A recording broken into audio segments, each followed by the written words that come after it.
Hello student, আজকের আমি তোমাদের পর্ষদের টেস্ট পেপারের গণিতের 396 নম্বর পেজটা সমাধান করাবো। ওকে, দেখো একদম প্রথম প্রশ্ন যেটা আছে, দেখো বলছে বার্ষিক 8% সরল সুদের হারে কোনো মূলধনের n বছরে মোট সুদ এত টাকা। তো মূলধনের পরিমাণ দিয়ে দিয়েছে। আচ্ছা, মোট সুদ দেওয়া আছে। ওকে, n বছরে মোট সুদ দেওয়া আছে, আর আমি মোট সুদ বার করব, তাই তো দুটোই তাহলে সমান হয়ে যাবে। তাহলে দেখো মোট সুদটা কত দেওয়া আছে, PNR/25, আর এটা প্রশ্নে দেওয়া আছে, আর আমি সূত্রটা বার করব। তো সূত্রটা কি PTR/100। আচ্ছা, পি এখানে হচ্ছে এক্স ধরলাম, টিটা কত N/R/100।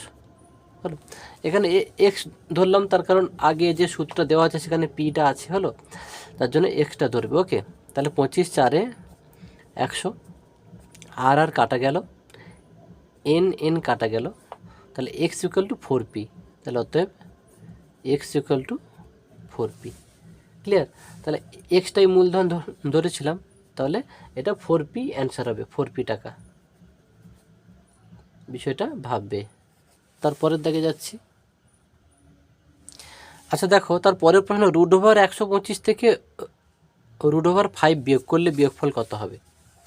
ওকে,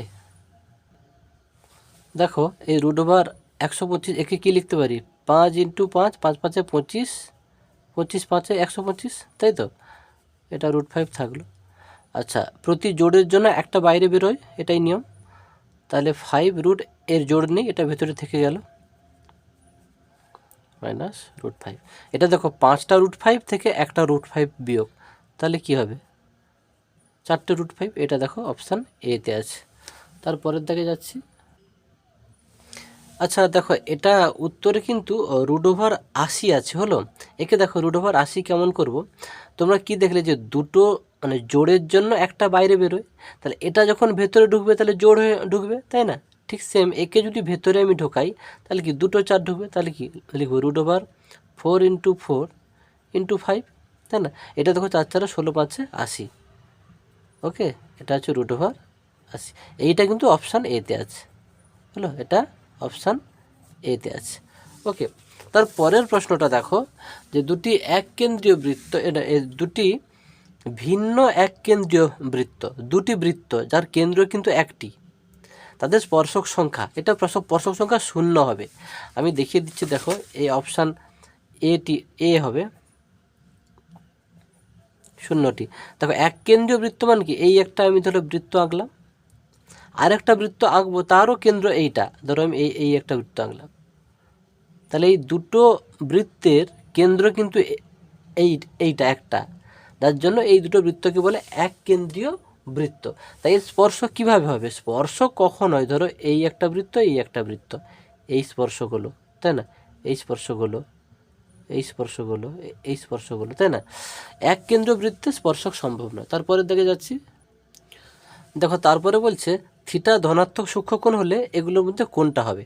আচ্ছা, সাইন থিটা, ট্যান থিটা আছে, তাই তো? আচ্ছা, আমি দেখো লিখে নিচ্ছি, ধরো সাইন থিটা আর ট্যান থিটা। আচ্ছা, থিটার যে কোনো একটা মান ধরে নাও তোমরা, তাহলে থিটার মান ধরলাম ধরো 30, তাই তো?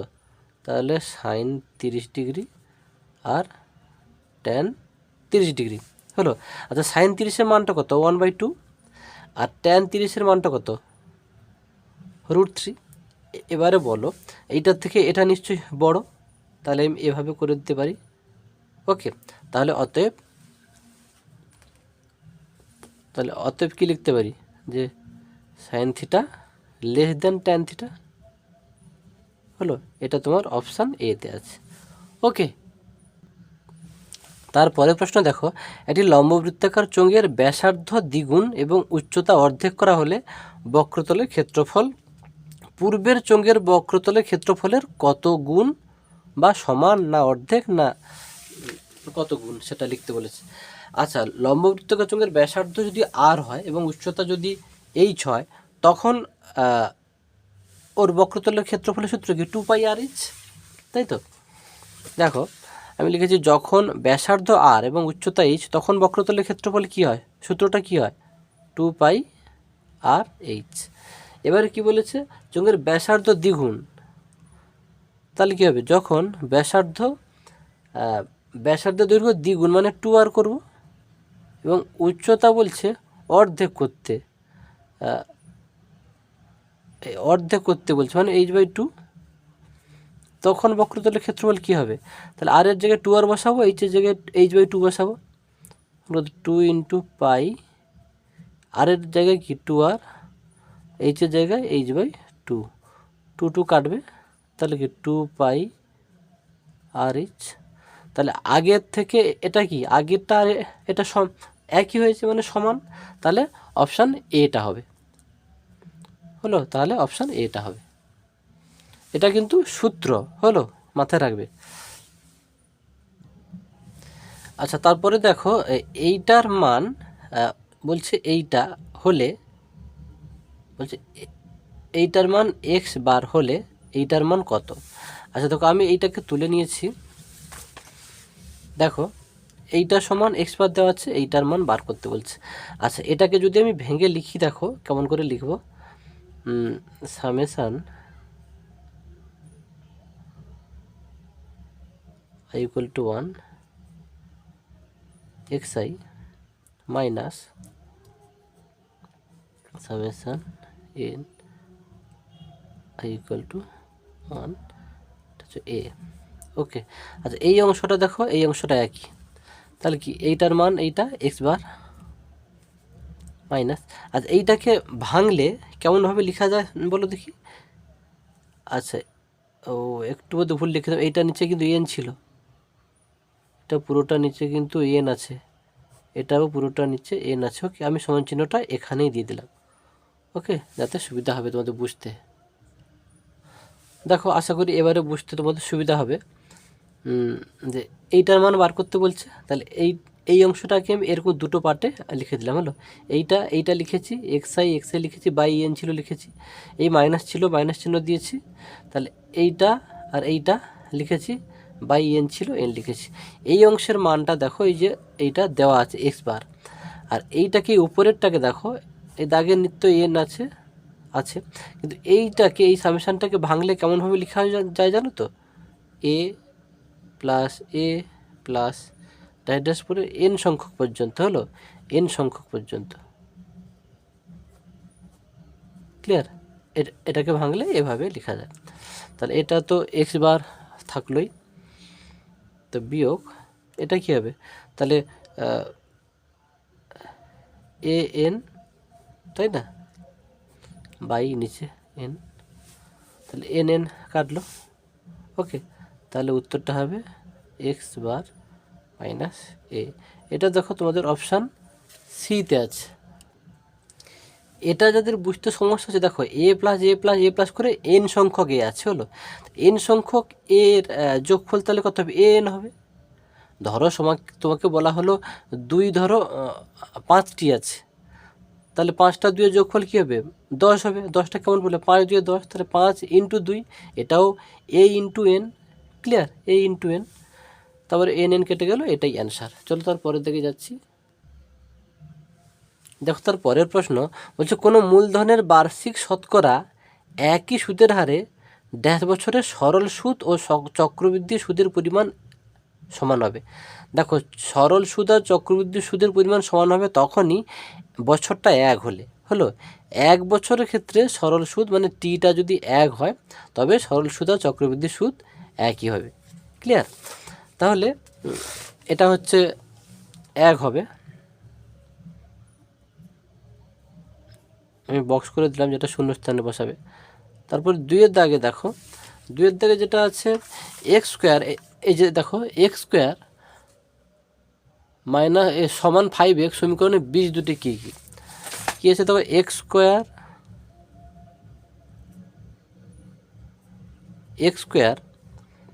সমান 5x, ওকে। আচ্ছা, একে আমরা তাহলে কি করতে পারি, একে এপাশে আনো, x² মাইনাস 5x সমান 0, বা x কমন নাও, এক্স মাইনাস 5 সমান 0, তাহলে একে আমরা কী লিখতে পারি? অতএব এক্স ইকুয়াল টু 0। আরেকটা কী লিখতে পারি? এক্স মাইনাস 5 সমান 0, তাহলে এক্স ইকুয়াল টু 5। ওকে, তাহলে বীজ দুটি কী কী হচ্ছে? 0 আর 5, তাই তো? তাহলে অতএব বীজদ্বয় 0, এইটাকে শূন্যস্থানে বসাবে 0, 5, যেগুলোকে শূন্যস্থানে বসাবে আমি 5 বক্স করে দিচ্ছি। ওকে,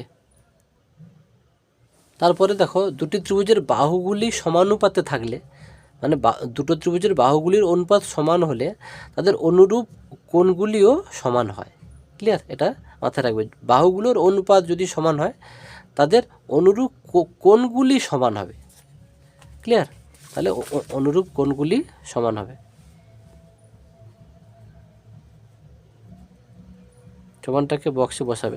ধরো সাপোজ আমি দেখিয়ে দিচ্ছি, দেখো ধরো এই একটা ত্রিভুজ আর এই একটা ত্রিভুজ, এটা হচ্ছে A B C D E F. Okay, এই ত্রিভুজ বাহুগুলোর অনুপাত সমান, মানে এ বি বাই কত? ডি সমান BC by EF, BC by EF সমান AC by D, AC by D. Clear? তাই এই দুটো ত্রিভুজের বাহুগুলোর অনুপাত যখন সমান হয় তাদের কোণগুলোও সমান হয়, মানে তাহলে কী লিখব? অনুরূপ কোণগুলো সমান হয়।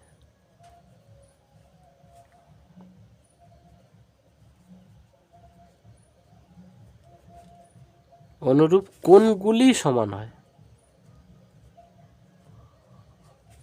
ওকে, অনুরূপ কোণগুলো মানে ধরো এ বি সি, তাহলে কোণ এ বি সি কোণ সমান, তাহলে এইটা কোণ ডি ই এফ। আবার কোণ বিসিএ, বিসিএ সমান কোণ E F D, E F D হলো। আবার কোণ বিএসি, বিএসি সমান কোণ ইডি এফ, কোণ ই ডি এফ হলো। তারপরে দেখো π/7 রেডিয়ান সমান কত ডিগ্রি? আচ্ছা, তোমরা মনে রাখবে ডিগ্রি থেকে যখন আমরা পাইতে যাই তখন 180 π/180 গুণ করি, আবার রেডিয়ান থেকে যখন ডিগ্রিতে যখন যাব ঠিক উল্টোটা 180/π গুণ করব। তাহলে রেডিয়ান থেকে ডিগ্রিতে গেলে 180/π গুণ করব। দেখো তাহলে কি আছে? π/7 আছে, এটাকে আমি তোমার ডিগ্রিতে যাব, তাহলে 180 ডিগ্রি বাই পাই, এটা কাটা গেল, তাহলে কী হবে? 180 ডিগ্রি বাই 7, এটাকে পূর্ণ ভাঙালে হবে 25 পূর্ণ 5/7 ডিগ্রি। ওকে, তারপরে ভির দাগেরটা দেখো, ভির দাগের প্রশ্ন যেটা দেওয়া আছে বলছে একটি নিরেট গোলক গলিয়ে একটি লম্ববৃত্তাকার চোঙ তৈরি করা হলে গোলক ও চোঙের কি সমান হবে? আয়তন একই আয়তনের তো জিনিসটা না, তাকে ওই নিরেট গোলকটাকে গলিয়ে তাকে লম্ববৃত্তাকার চোঙ তৈরি করা হলো, তাহলে দুজনের নিশ্চয়ই আয়তনটা হচ্ছে সমান হবে, তাই তো? তাহলে দুজনের আয়তনটা সমান হবে। জিনিসটা তো একই থাকছে, তাকে আমি যেভাবে বাঁকিয়ে টাকে যা কিছু তৈরি করি আয়তন কিন্তু সেমই থাকবে। তারপরে ভিআই, ভিআই এর দাগে দেখো বলছে একটি পরিসংখ্যা বিভাজনে যৌগিক গড় 35, মধ্যমা 33, সংখ্যাগুরু কত? দেখো একটা সূত্র আছে, নিশ্চয়ই এই সূত্রটা তোমরা সবাই জানো, আমি লিখে দিচ্ছি। দেখো সংখ্যাগুরু সমান 3 ইন্টু মধ্যমা মাইনাস 2 ইন্টু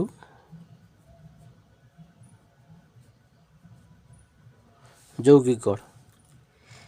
ওকে, আচ্ছা 3 ইন্টু মধ্যমা কত দিয়েছে প্রশ্নে, কিন্তু মধ্যমা দিয়েছে 33, যৌগিক গড় দিয়েছে 35। আচ্ছা মধ্যমা দিয়েছে 33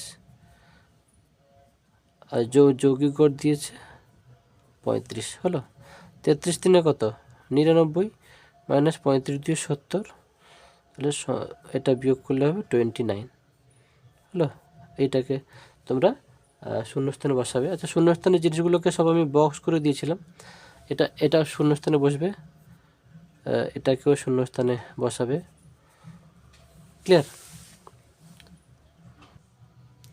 দেখো তারপরে 3 দাগে সত্য মিথ্যা বলছে বার্ষিক সরল সুদের হার মানে আর, হলো আর এবং টি, মানে সরল সুদের হার ও সময় অপরিবর্তিত থাকলে মানে কোনো পরিবর্তন হবে না, আসল ও সুদের সম্পর্ক সরল হবে বলছে। এটা সত্যি তো সরল, তোমাদের বুঝিয়ে দিচ্ছি। ধরো তুমি ব্যাংকে 100 টাকা, হ্যাঁ 4% সুদের হারে 1 বছরে তুমি রাখলে, তাহলে তুমি বছর শেষে তুমি কত পাবে, 100 টাকায় 4 টাকা পাবে। তাহলে বছর শেষে তুমি সুদ পাচ্ছ 4 টাকা, আর তোমার যেটা দাঁড়াচ্ছে আসলটা ছিল 100, তাহলে দুটো মিলে 104 হলো, তাই তো। তাহলে তুমি সেই একই সময় ওই 1 বছরের জন্য তুমি যদি আসলটা বাড়িয়ে দাও, আসলটা তুমি 200 টাকা করো, তাহলে সুদটাও তাহলে বাড়বে, তাই না। তাহলে আসল আর সুদের সম্পর্ক সরল, আসল বাড়ালে সুদও বাড়বে, ব্যাংকে তুমি যদি আসল বাড়াও তাহলে সুদও বাড়বে, ওকে, যার জন্য এটা সরল সম্পর্ক। 3 আই, তাহলে এটা হচ্ছে সত্য, হলো আসল বাড়লে সুদও বাড়বে। তার পরেরটা আছে দেখো, তার পরের প্রশ্ন যেটা আছে, এই যে এ প্রপোর্শনাল 1/b এবং বি প্রপোর্শনাল 1/c হলে এ প্রপোর্শনাল 1/c হবে, হলো। তাহলে দেখো এ প্রপোর্শনাল 1/b, একে আমি কী লিখতে পারি, এ সমান k1/b, ওকে। তারপরে বি প্রপোর্শনাল 1/c, তাহলে বি সমান কী হবে, k2/c, ওকে। তাহলে আমি এখানে কিন্তু বির মানটা কিন্তু জানি, তাহলে এখানে যদি আমি বির মানটা যদি বসিয়ে দিই তাহলে কী হবে, এ সমান k1/, বির মান কত, k2/c সমান, এটা কি লিখতে পারি, k1 ইন্টু c/k2 সমান k1/k2c। তাহলে এ সমান ফাইনালি তাহলে কি দাঁড়ালো, এ সমান k1/k2c। তাহলে এই অংশটাকে তাড়াতে গেলে কি প্রপোর্শনাল আনা যাবে, তাহলে এ প্রপোর্শনাল সি, ওকে। আর প্রশ্নে দিয়েছি কি এ প্রপোর্শনাল 1/c হবে, তাহলে মিথ্যা, প্রশ্নে যেটা আছে সেটা মিথ্যা, ওকে। তারপরে দেখো সাধারণ স্পর্শক একই পাশে বৃত্ত দুটি অবস্থিত হলে স্পর্শকটির তির্যক সাধারণ স্পর্শক বলে। এটা দেখো প্রশ্নে তোমাদের একটু ভুল দেওয়া আছে, এটা হবে সাধারণ স্পর্শক এর, হলো এটা এরও হবে। সাধারণ স্পর্শকের একই পাশে দুটি বৃত্ত অবস্থিত হলে স্পর্শকটিকে তির্যক সাধারণ স্পর্শক বলে, এটা কিন্তু মিথ্যা, ওকে। আমি সংজ্ঞাগুলো লিখে দিচ্ছি খাতায়, ওকে। তৃতীয়টা মিথ্যা হবে, আমি তির্যক সাধারণ স্পর্শক আর সরল সাধারণ স্পর্শক, এটা আমি সংজ্ঞাটা লিখে দিচ্ছি, ওকে। দেখো আমি 3 দাগেরটা তোমাদের ভালোভাবে বোঝার জন্য লিখে দিয়েছি। দেখো সাধারণ স্পর্শকের একই পাশে বৃত্ত দুটি অবস্থিত হলে স্পর্শকটিকে সরল সাধারণ স্পর্শক বলে। দেখো এই যে বৃত্ত, এই একটা বৃত্তের এক পাশে, হ্যাঁ একই পাশে স্পর্শকটি অবস্থিত, যার জন্য এটাকে কি বলে, সরল সাধারণ স্পর্শক। এটাও তাই, দেখো এই স্পর্শক, এই বৃত্ত আর এই বৃত্ত, দুটো বৃত্ত দেখো এক পাশে স্পর্শকটি আছে, তাই এ বি হলো সরল সাধারণ স্পর্শক।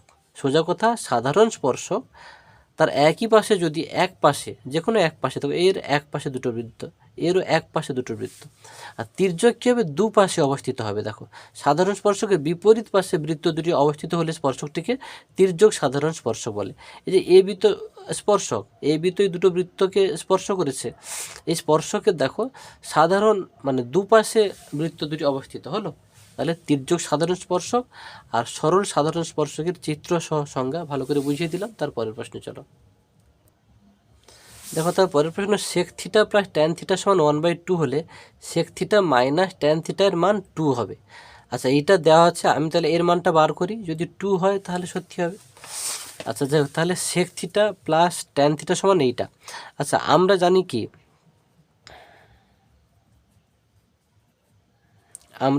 বলো দেখি, যে sec square theta minus tan square theta equal to 1 হয়, আমরা জানি। এটা কি এ স্কোয়ার মানে বি স্কোয়ার সূত্র ফেলে দাও, a plus b into a minus b, okay, সমান 1। ওকে, এবারে দেখো sec theta plus tan theta মান কিন্তু দেওয়া আছে হাফ, এর জায়গায় আমি হাফ বসালাম, এটা যাই আছে তাই লিখলাম, sec theta plus tan theta equal to 1। আর দুইটা এদিকে গেলে কি গুণ হয়ে যাবে, তাহলে মানে দুইটা তো নিচে ছিল, বা হাফটা এদিকে গেলে উল্টে যাবে, যে যেমন খুশি ভাবতে পারো। Sec theta plus tan theta সমান কী হবে, 2, তাহলে এটা সত্য। ওকে, দেখো তার পরের প্রশ্ন, একটি ঘনকের প্রতি ধারের দৈর্ঘ্য অর্ধেক করা হলো, তাহলে ঘনকটির আয়তন প্রথম ঘনকের আয়তনের এত অংশ, 1/8 অংশ। আচ্ছা, প্রতিধার মানে তোমার ঘনকটার বাহু। আচ্ছা, ঘনকের আয়তনের সূত্র কি বলো, ঘনকের আয়তনের সূত্র তো এ কিউ, তাই তো।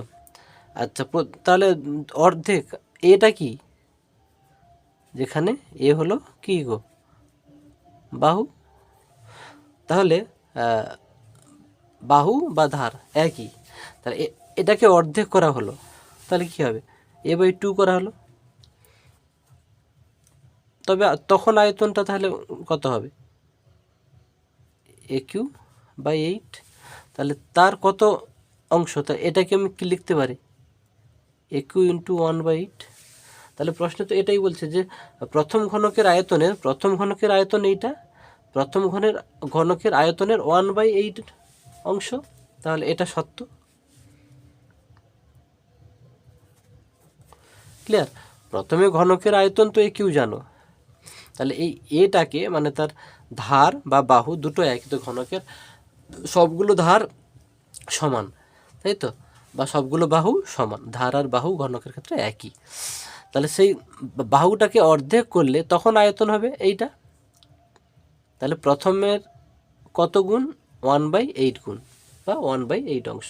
ওকে, আচ্ছা, তার পরেরটা যেটা আছে দেখো, VI যেটা আছে, একটা তোমাকে সূত্র দেওয়া আছে, এটাও কিন্তু সত্য। দেখো, এই যে ঘনকের সংখ্যাগুরু মান সমান 3 × মধ্যমা -2 × যৌগিক গড়, এক্ষুনি করলাম, একটা রিপিট বেস, সংখ্যাগুরু সমান 3 × মধ্যমা -2 × যৌগিক গড়, এটা সত্য, তাহলে এটা সত্য।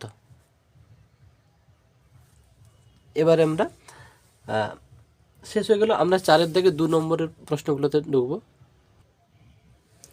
দেখো 4-এর দিকে প্রথম প্রশ্ন, কোনো মূলধন বার্ষিক 10% সরল সুদের হারে কত বছরে 3 গুণ হবে। তাহলে মূলধনটা নেই আর বছরও নেই, তাহলে ধরি যেহেতু 2 নম্বরের প্রশ্ন একটু তো লিখতেই হবে, ধরি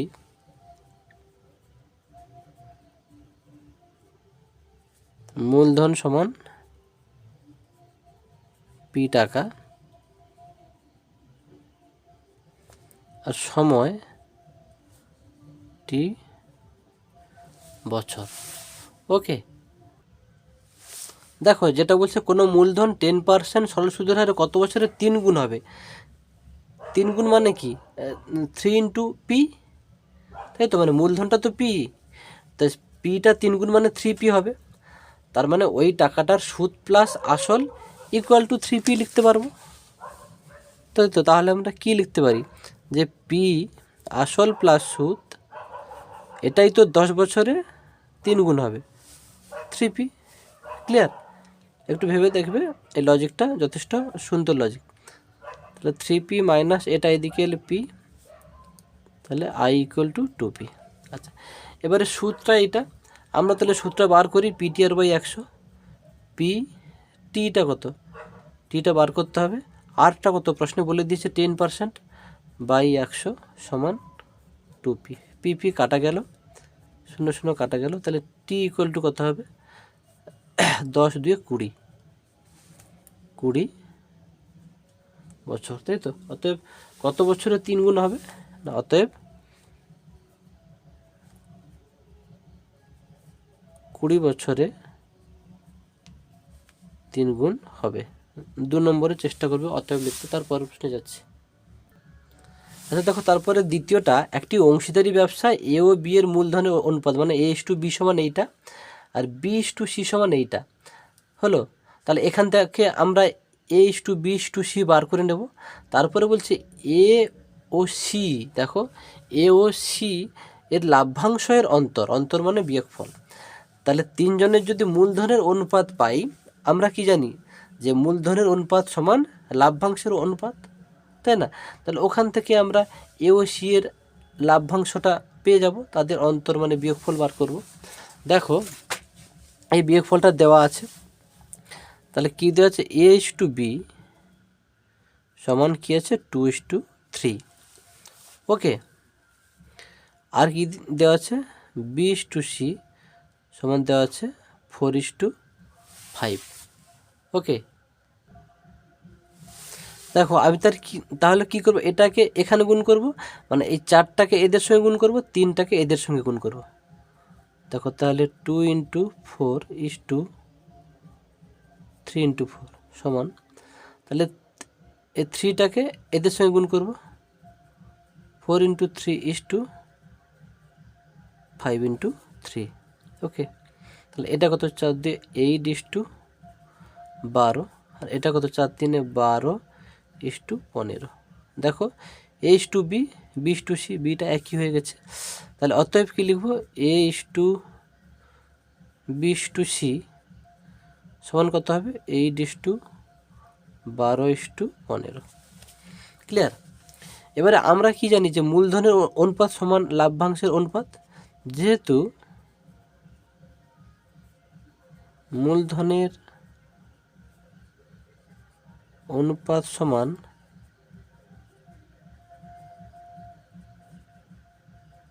লভ্যাংশের অনুপাত, অতএব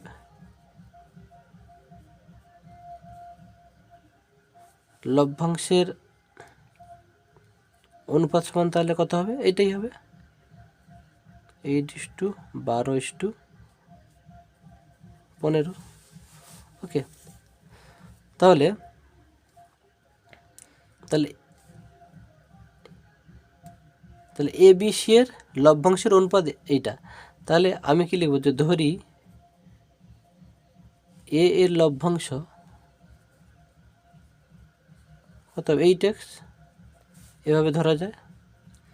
বি এর লভ্যাংশ 12x, আর সি এর লভ্যাংশ কত, 15x। এই এ আর সি এর লভ্যাংশের অন্তর দিয়েছে, এ আর সি এদের অন্তর মানে বিয়োগফল। তাহলে শর্তানুযায়ী কী লিখতে পারি, শর্তানুযায়ী 15x বিয়োগ 8x, তাই তো। এই দুজনের বিয়োগফল, এই দুজন বিয়োগফল দিয়েছে 210, ওকে। এবারে দেখো অঙ্কটা সহজ হয়ে গেল, এটা বিয়োগ করলে হবে 7x সমান 210, তাহলে x সমান কত হবে, 210/7, 7 3 21 30, তাহলে x সমান 30। এবার বলছে, প্রশ্নে বলছে বি এর লভ্যাংশ কত, বি এর লভ্যাংশ তো 12x, তাই তো। তাহলে অতএব বি এর লভ্যাংশ 12x সমান 12 ইন্টু এক্সের মান কত 30, 12 3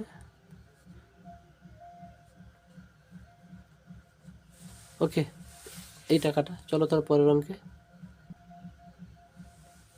দেখো 4-এর 3টেই বলছে কে এর মান কত হলে এত দ্বিঘাত সমীকরণে বীজদ্বয় বাস্তব ও সমান হবে।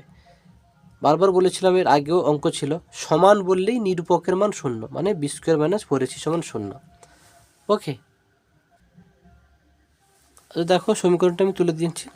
তাহলে এর বীজদ্বয় বলছে বাস্তব ও সমান, তাহলে কি বলেছে নিরূপকের মান 0, নিরূপক মান কি বি স্কোয়ার মাইনাস 4ac সমান 0। বিটা এখানে কোনটা, এটা এক্সের পাশে যেটা থাকে সেটা বি, তাহলে 2 into K plus 1 whole square, B square মানে 4 ইন্টু এ কোনটা, এটা 3x প্লাস 1,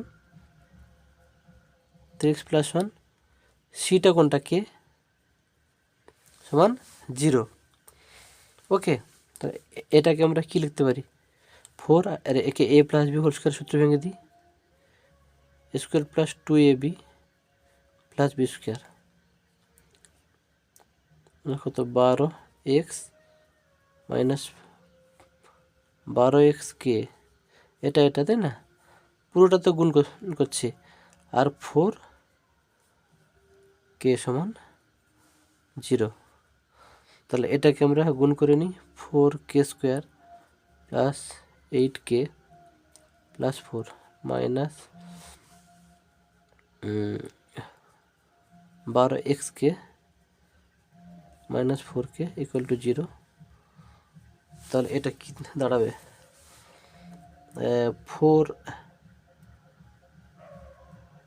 4k স্কোয়ার, এটা আর এটা বিয়োগ করলে কী হবে প্লাস 4k,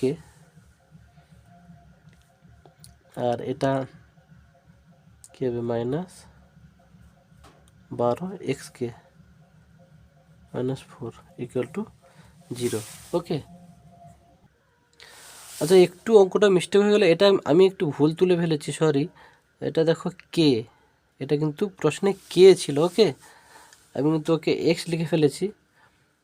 তাহলে বি স্কোয়ার মানে 4ac, বি তো এইটা ঠিক আছে, 4a, এ হচ্ছে এটা কে, বুঝতে পারলে। তাহলে এটাকে গুণ করলে দেখো 4 3 12k স্কোয়ার হবে, এটা 12k স্কোয়ার হবে, এটা 4k হবে। ওকে, তাহলে সংশোধন করলে এটা হয় তাহলে 12k স্কোয়ার, এটা 4k, 12k স্কোয়ার। ওকে, দেখো সংশোধন করে দিয়েছি। এবারে তোমরা দেখো এটাকে আমি তাহলে 4k স্কোয়ার থেকে 12k স্কোয়ার বাদ দিলে কী হবে মাইনাস 8k স্কোয়ার নাকি, তাহলে plus 4k minus 4 equal to 0। এগুলোকে দেখো -4 কমন নিয়ে নাও, তাহলে -4, তাহলে 2k square minus k minus 1 equal to 0। এটাকে সে পাশে গেলে সেই 0 থাকবে, মানে 2k square minus k minus 1 equal to 0। এটাকে মিডল টার্ম করো, তাহলে 2k square minus 2k plus k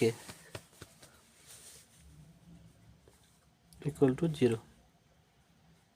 2k common নাও, k মাইনাস 1 প্লাস 1 কমন নাও, k মাইনাস 1 সমান 0। k minus 1 into 2k plus 1 equal to 0। ওকে, এটা একই আছে, নিয়ে নিয়েছি এইটা। আচ্ছা পরে তাহলে এবার আমরা কি লিখতে পারি, এইটা সমান 0, আবার এইটা সমান 0, তাই না। তাহলে k মাইনাস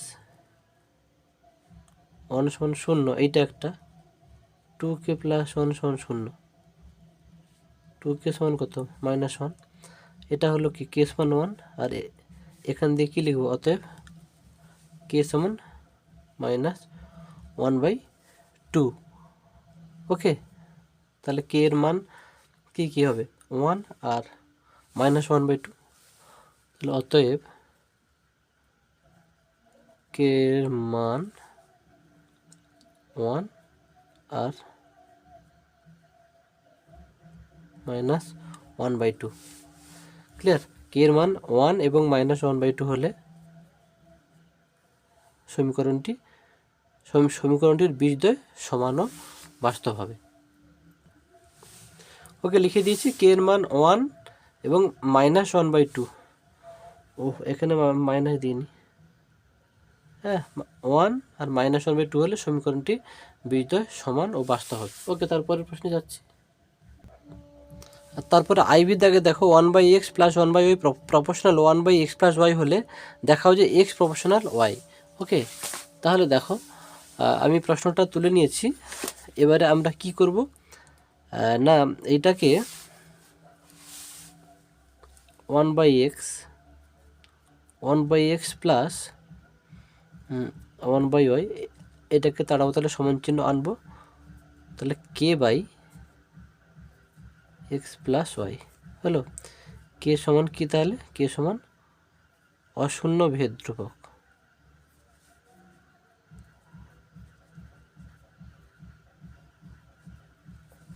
ওকে, কে সমান অশূন্য ভেদ ধ্রুবক। এটাকে যোগ করো, xy x + y সমান k/x + y। এবার কোনাকুনি গুণ করে দাও, তাহলে x + y হোল স্কোয়ার সমান k × xy। একে a + b হোল স্কোয়ার সূত্রে ভাঙো, x² + 2xy + y² সমান kxy। ওকে, একেবারে এদিকে আনো, x² + 2xy - kxy + y² 0। এবারে x², এই দুটো থেকে দেখো xy কমন যাবে, xy কমন লিখে হবে 2 - k + y² সমান 0। ওকে, এরপরে আমরা কি করব, যদি আমরা y² দিয়ে যদি ভাগ করি, y² দিয়ে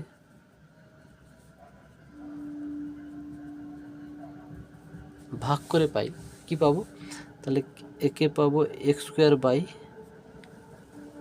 y², তাই না? x² / y² plus xy × 2 - k x²,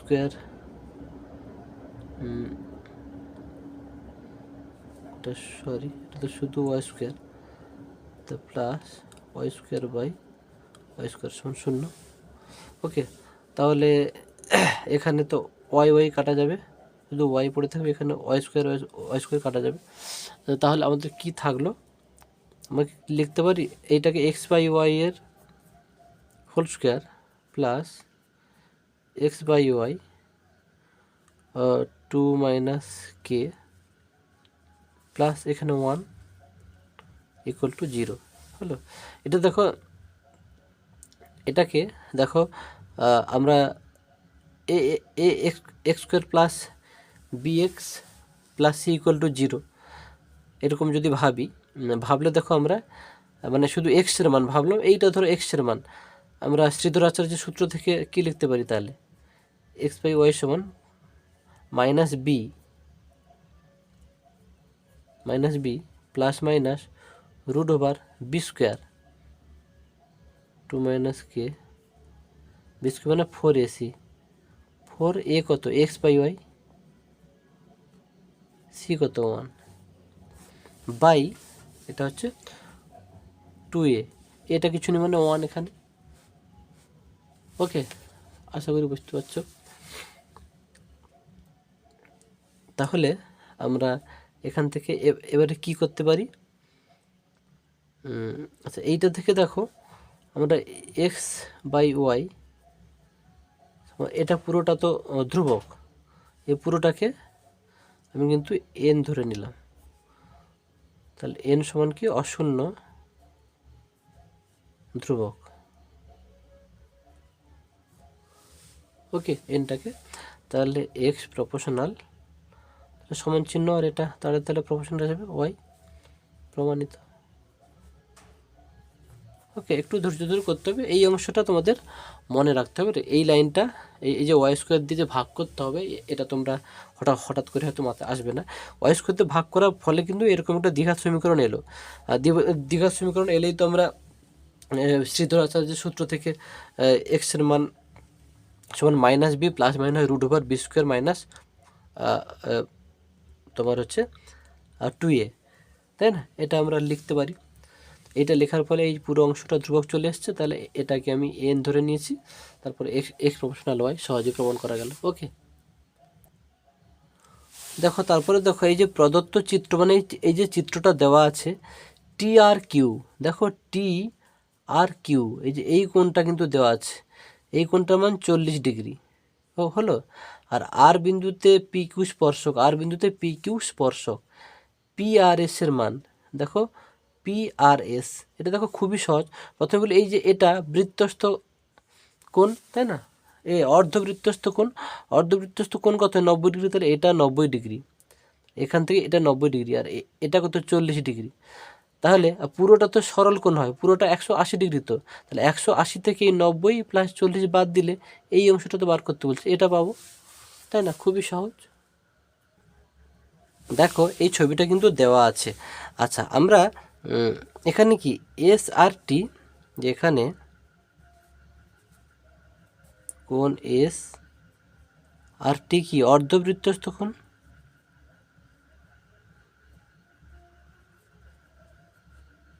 অর্ধবৃত্তস্থ কোণ, তাই তো? অর্থাৎ অর্ধবৃত্তস্থ কোণ কি হয়? সমকোণ হয় 90 ডিগ্রি। যেহেতু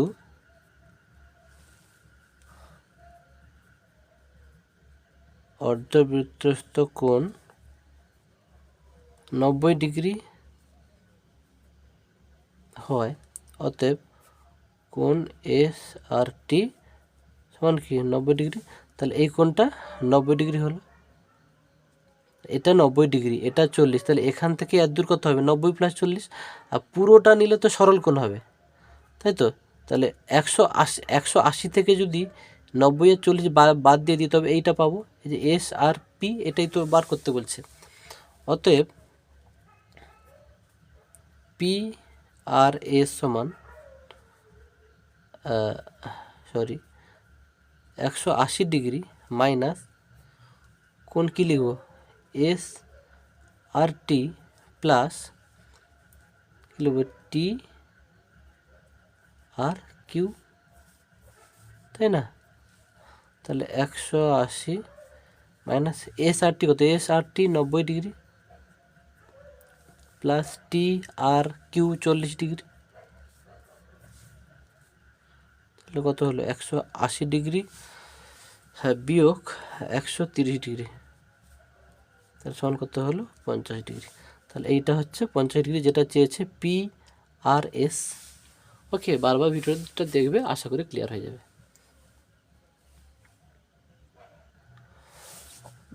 দেখো তারপরে বলছে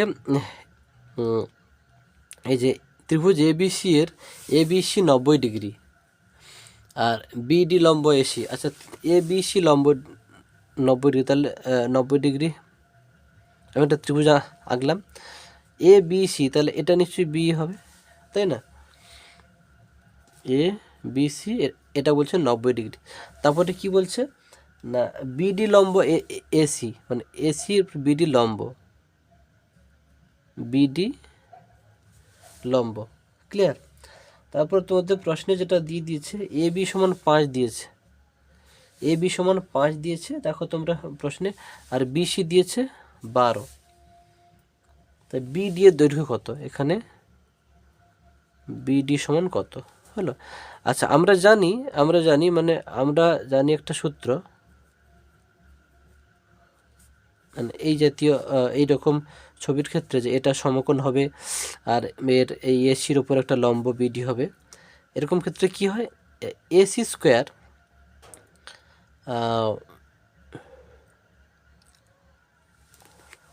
আচ্ছা, আচ্ছা, প্রথমে সমকোণী ত্রিভুজের ক্ষেত্রে অতিভুজ স্কোয়ার করছে, এসি স্কোয়ার সমান লম্ব স্কোয়ার প্লাস ভূমি স্কোয়ার, তাহলে AB square plus BC square. AB কত 5 স্কোয়ার, বিসি কত 12 স্কোয়ার, 25 প্লাস 144 106 তাহলে এসি সমান √106 সমান 13। ওকে, তাহলে এসির মান আমরা জেনে গেলাম।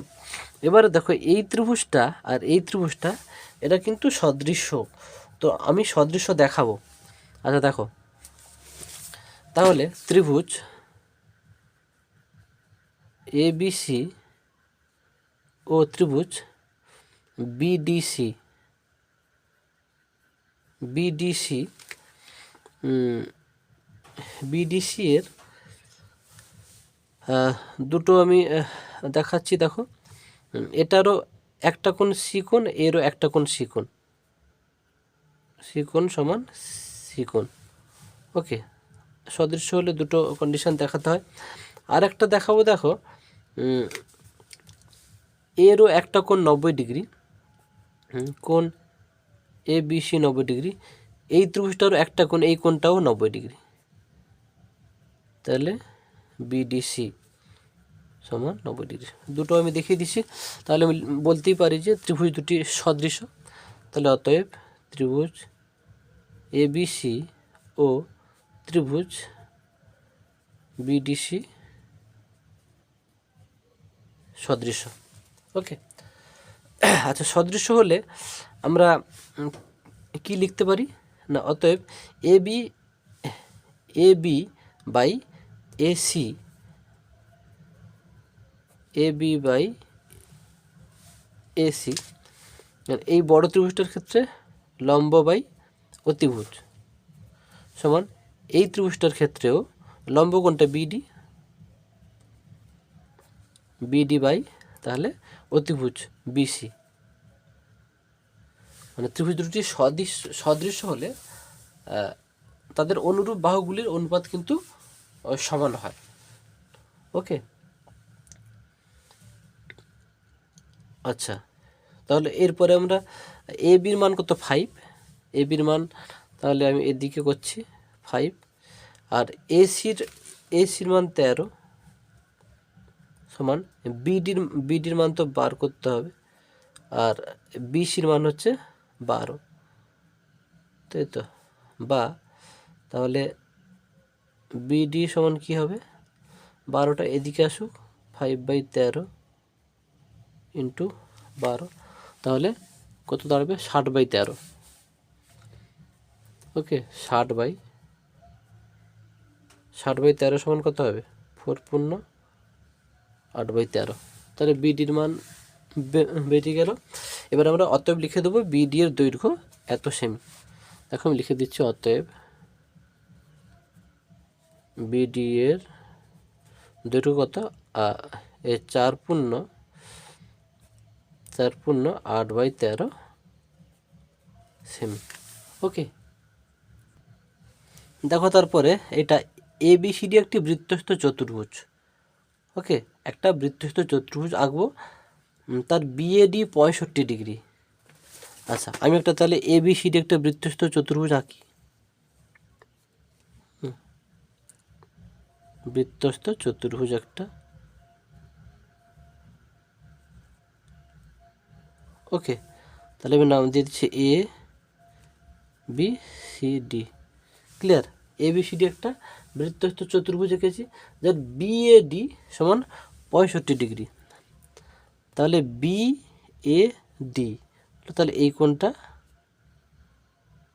65 ডিগ্রি দেওয়া আছে। আচ্ছা, তারপরে ABD 70 degree, ABD A B D, তার মানে এইটা টানতে হবে, এবিডি কত আছে 70 ডিগ্রি। ওকে, তারপরে যেটা দেওয়া আছে বিডিসি 45 ডিগ্রি, বিডিসি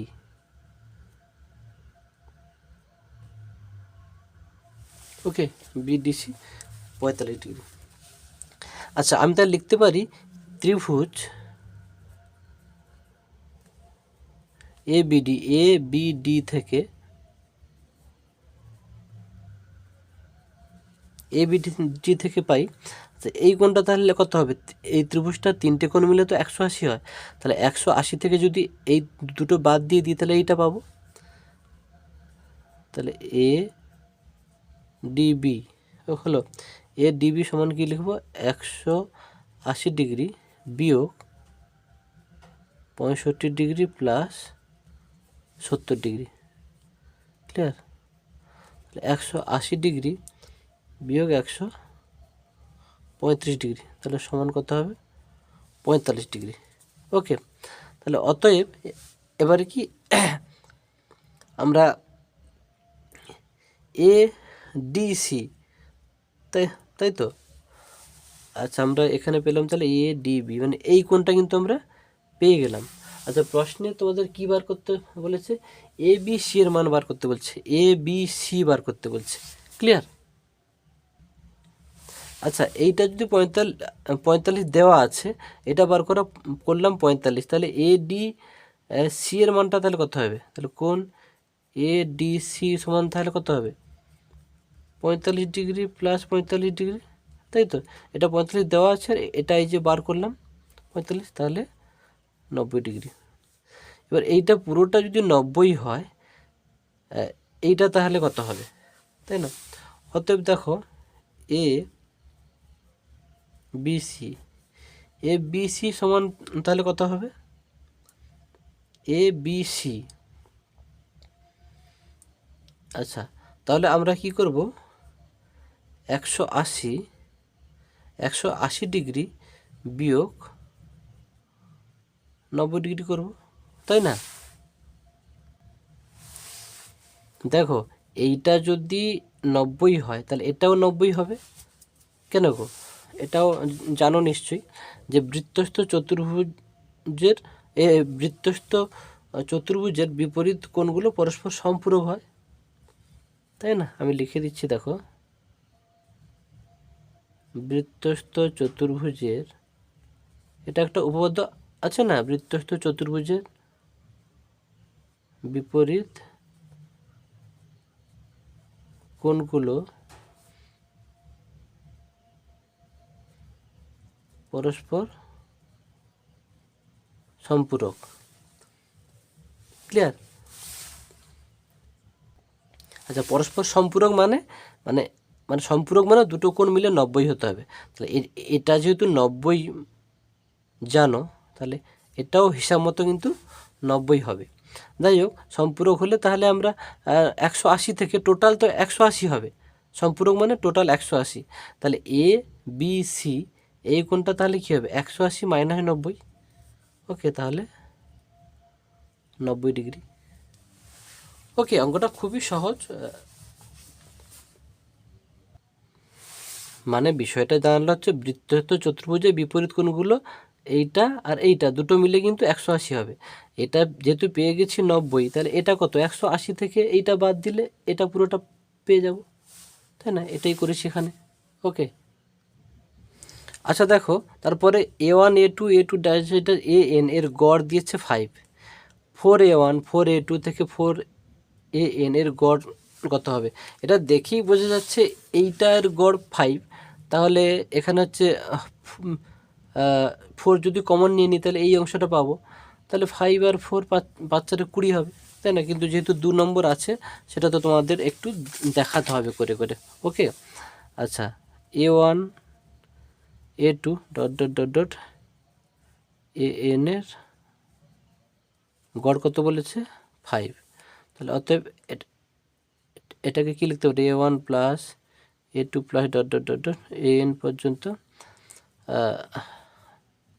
এন পর্যন্ত মানে এন দিয়ে ভাগ, এন সংখ্যক, আর তাহলে এন দিয়ে ভাগ হবে সমান 5, এইটা দিয়েছে। এবারে বার করতে হবে কি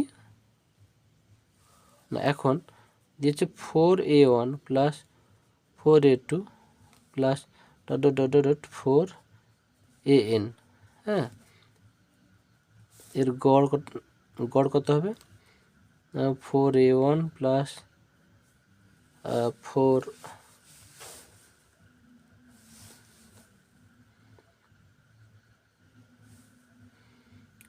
আচ্ছা, এখানে আমরা প্রশ্নটা একটু দেখে নিই। 4 এর গড়। আচ্ছা, এখানে আমরা এটা তুলে দিচ্ছি, হলো কমা চিহ্ন দিয়ে দাও। ওকে, এগুলোর গড় বার করবো এবারে। তাহলে 4a2 dot dot dot 4an by কত n সংখ্যক, তাহলে এটা। আচ্ছা, উপরে আমরা কিন্তু 4 কমন নিয়ে নেব, তাহলে কি হবে a1 plus a2 dot dot dot dot an, হলো বাই n। ক্লিয়ার? এবারে দেখো আমাদের এইটার মান দেখো 5, এই যে এই অংশটা 5 পেয়ে গেছি, তাহলে কি 4 × 5 সমান 20। ওকে, এভাবে দেখাতে হবে যেহেতু 2 নম্বর আছে। ওকে, দেখে নাও মোটামুটি ফ্রেশ করে দিয়েছি। তারপরের দিকে যাচ্ছি।